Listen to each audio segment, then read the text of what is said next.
Why do they never go in for me?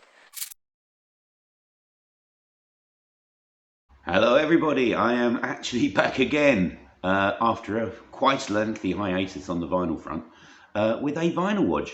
So without further ado, here we go. So actually, saying that, to start with, I've got some MDLT, would you know? So MDLT, mini disc Love Train, of course, and the lovely Martin over at the Vinyl Scavenger, who's puts out some really interesting videos. Go and check him out. He's a lovely chap. Sent me a couple of mini discs. The first one he sent me, I'll talk about this one first.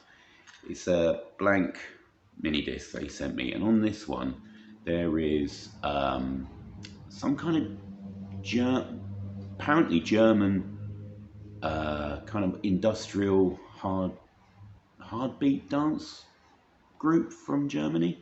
Did I just say Germany twice? I don't know. It's a really good listen. They're called Park from the labels on the mini disc, because you can put labels on these things that come up on your display. Park with 2 Ks. Now I've tried to Google this and I've had no luck so far. I'm going to try again, but apparently Martin's going to try and contact the mate that he got this off originally, see if he knows any information. Apparently he was teaching English over there in Germany, and he got into the band because of that then. But it's a really good listen, so I'm going to keep that. I will label it properly so it doesn't go into my store of unrecorded blank MDs, but that's brilliant. And even better, I got my second pre-recorded MD. Now here we go, look at that little bit of Cher there. As I've said before, I do like Cher. That's probably because my dad liked her an awful lot. Definitely his favourite singer. So to have a copy of her greatest hits on MD is really nice. And this is my second one after I got that Miles Davis one and that batch of tapes that I went through even a couple of months ago, I think, maybe. Anyway, there we go. So that's that. Thank you, Martin. That's absolutely so generous of you. Thank you so much. Right, I've also got some VCLT from the lovely John Downing. Absolutely fantastic this was. I couldn't believe it. So I met John for a drink during the summer. Shows how bad I've been at making videos. So I met him for a drink because he came down here to Devon for on holiday, and we met up for a drink and a chat, and splendid time was had. And he brought some VCLT with him.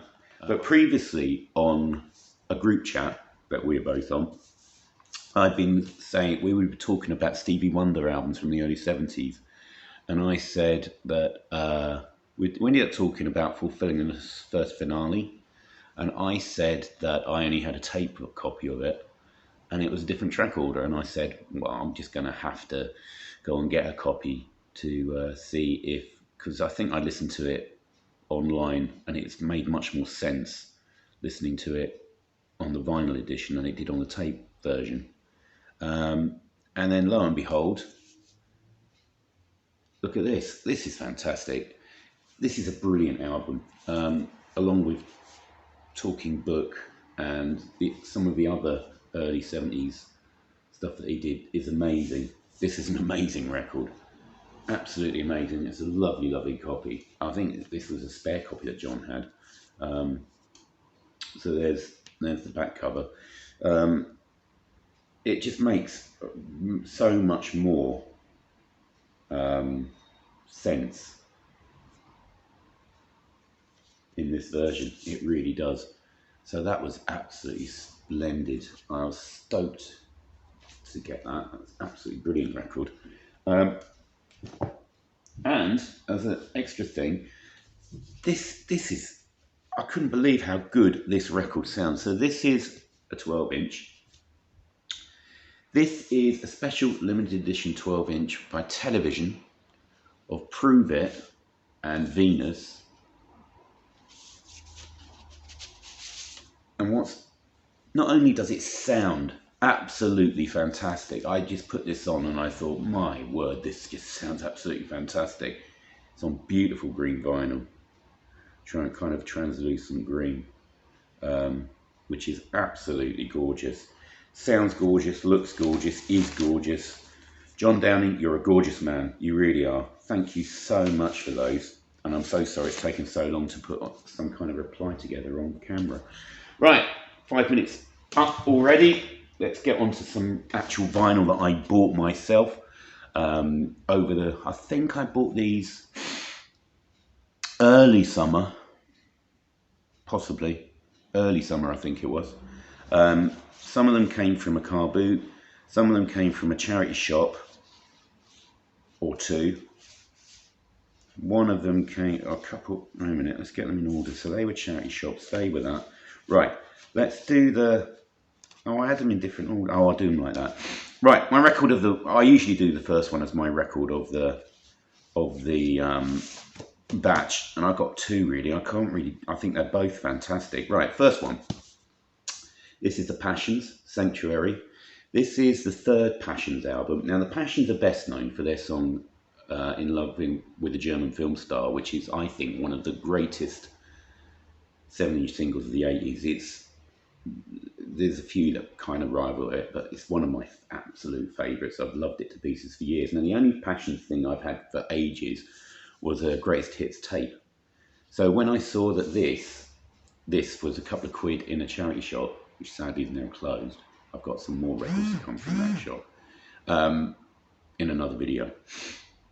I was stoked to find this. This is a great 80s kind of synthy with gothy overtones on the Polydor label. If you've heard In Love with a German Film Star, you'll know the kind of stuff you're going to get here.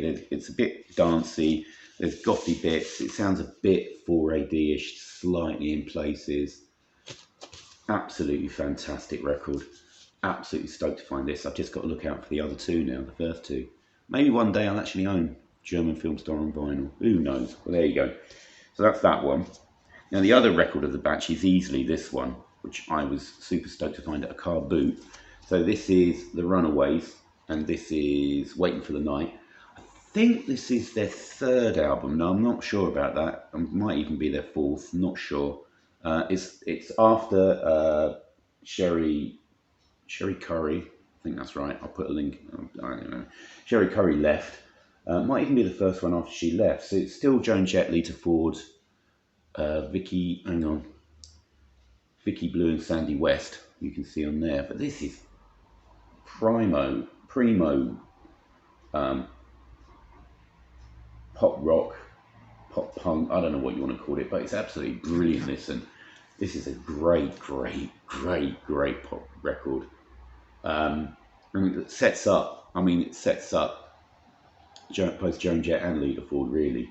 I mean, they look fantastic. They look like they mean business on there, don't they? Some brilliant songs, things like Little Sister, Wait for Me, You're Too Possessive. Absolutely love this record.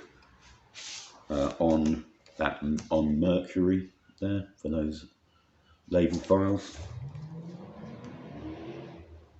So yeah, that was a splendid pickup. I'm really chuffed to get that one. From the shop that I also got the Passions, I also picked this up. Lovely Music for Pleasure compilation of the Isley Brothers, early 60s compilation.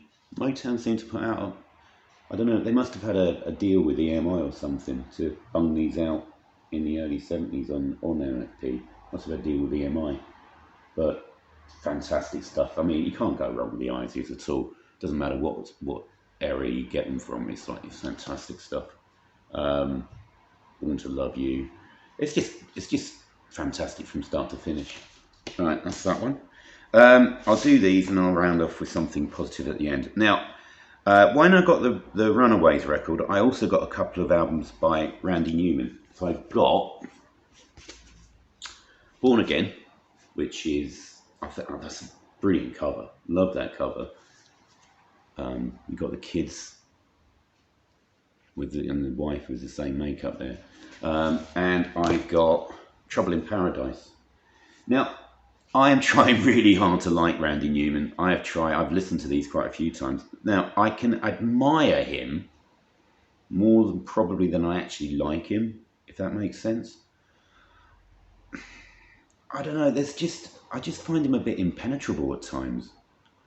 It's like I don't warm to him I mean, yeah, his lyrics are sarcastic, he's funny, but I just don't warm to him at all. I mean, I will persevere and give it another go, but it's tough going for me to get through a whole album in one go. And now I've got 3 of them, so you can't say I haven't given them a chance. There's some really good songs on here. Well, there's some really good songs on both of them. It's just that I don't know. Maybe I need to give them more time. But then I've done that with plenty of artists. I've sort of come back 5 years later and thought, what were you thinking of? But that's the beauty of actually owning your own music, isn't it? You can revisit it. It's not going to go anywhere. So that's those 2. Yeah, good. But as I said, can't warm to them that much. One album that I did like, and I was skeptical about buying it, but it was only a quid and I thought I'd give it a go anyway. The reason I was skeptical about this one is, well, it's an album by America called Harbour. The reason I was skeptical was I saw James Griffiths basically review, now which one was it? I think it was another America album that was also produced by George Martin, which this one is. That one's produced by George Martin as well. I think it's Breakaway. I'm not sure what it's called, or it's the one where they're in a log cabin in front of a log cabin in jackets and stuff. I can't remember what it's called, but James said it wasn't very good. Well, I actually got that on CD, and I have to agree that is it's a really awful album. Really cloying melodies and really icky. It's just icky. That's the best word I can think. But this one, I really enjoyed this one. The production is, I don't know, it seems to be not as cloying or just a lot, I don't know, maybe there's a lot more space to it. I mean, I know probably soft rock aficionados would probably balk at this, but I think this is quite a yachty album, not just because it's like Harbour. It's got that kind of soft sound. I really enjoyed it. I know that years ago I would have gone and thought of any of this kind of, the kind of soft rocky sound kind of stuff, but I really enjoyed listening to this. I thought it was a really good album. Random picture of a flower there with a thingy. There's the chaps themselves looking splendid in their Hawaiian shirts. Obviously to go along with the theme of the album. But yeah, I really enjoyed it. I thought it's a much better album than that other one. Yeah, I would say take a listen to this one. I think it's way better than the other one. Nothing earth-shattering, of course, but it's a decent listen. It's all right. Pleasant. There we go. Slight praise for the record. Pleasant record. There we go. So there we go. My first vinyl Wodge for goodness knows how long. Hopefully I'll be back again soon. I really do have to do a video about the finds I got from the British Red Cross shop here in Newton Abbot before it shut, because it was, oh my life, it was amazing. So I've nearly finished listening to those finally, and I've got other records to talk about. But yeah, I haven't stopped buying records, even though I haven't filmed any vinyl Wodges, so stay tuned. There will be more videos coming, I promise. I'm getting back in the groove. Okay, so thanks everybody for watching, sticking around to the end. Thanks for all the subscribers and people who stuck around, and hopefully will stay stuck around. And thanks to Martin and John for the wonderful stuff they sent. And I will see you all again soon. Cheers, everyone. Bye.